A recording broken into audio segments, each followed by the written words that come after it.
అందరూ సంబంధానికి ఒత్తాసు పలుకుతున్నారుగా. నన్ను లవ్ చేశాడని, నా కోసం అన్ని పోగొట్టుకున్నాడని. ఇప్పుడు ఎందుకు ఇంకో పెళ్లికి ఒప్పుకోవడం?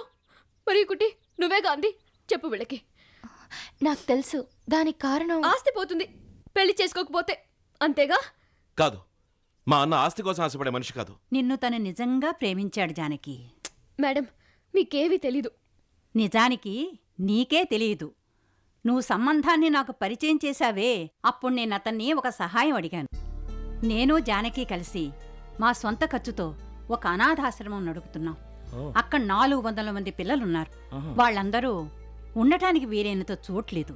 మీ సినిమా వాళ్ళతో చెప్పి ఏదైనా డొనేషను అడిగితే. నేను అన్నానని తప్పుగా అనుకోకండమ్మా.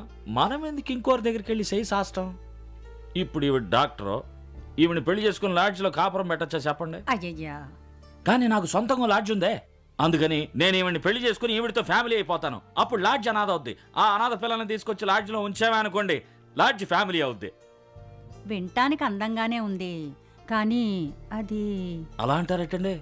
నేను తమాషా కన్నాను అనుకుంటున్నారా? కావాలంటే మీరు 4 రోజుల్లో ఉన్న చోటు ఖాళీ చేసి పిల్లల్ని వేసుకుని లాడ్జికి వచ్చేయండి. లాడ్జి ఫ్రీగా ఉంటుంది. ఇప్పుడు దానికి పెంటపాడు మ్యాన్షన్ అని పేరు, కానీ దాన్ని జానకి నిలయంగా మార్చి రాయిద్దాం అనుకుంటున్నా. అతని తాతగారు పోయాకే విల్లులో ఉన్న చిక్కేమిడో తనకు అర్థమైంది. అయ్యో, పిల్లలు రోడ్డు పాలవకూడదండి. నేను అన్నదానికి తిరుగు లేదు. లాడ్జి పిల్లలదే.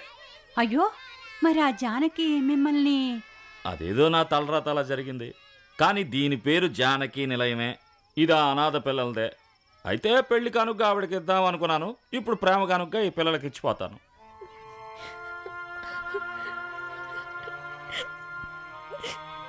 ఈ విషయాలేవి నాకు తెలియవు మేడం. మీ మనసు కరిగింది నిజమే అయితే ఓసారి వీళ్ళ అన్నం చూడండి. എന്താ പറഞ്ഞത്? ഈ ജാനകി വലിയ സർജനാക്കും. അവൾക്ക് വെട്ടതാൻ അറിയുമോ ഒട്ട അറിയാത്. ഇവൾക്ക് ലവ് గివ్ ఎందుకు అలే? ఎవర్రాది నా కూతురు లవ్ తెలియదనేది? పెళ్లి కొడుకు వాళ్ళు ఇచ్చిన పట్టు చీర నగలు తిరిగిచ్చింది గాని తాళి తిరిగిచ్చిందా? మాలతి, నువ్వు కూడా చేయవు. రోజు ఆ తాళి కళ్ళకద్దుకున్న తర్వాతే తను ఆసుపత్రికి వెళ్తుంది. అమ్మ దొంగ.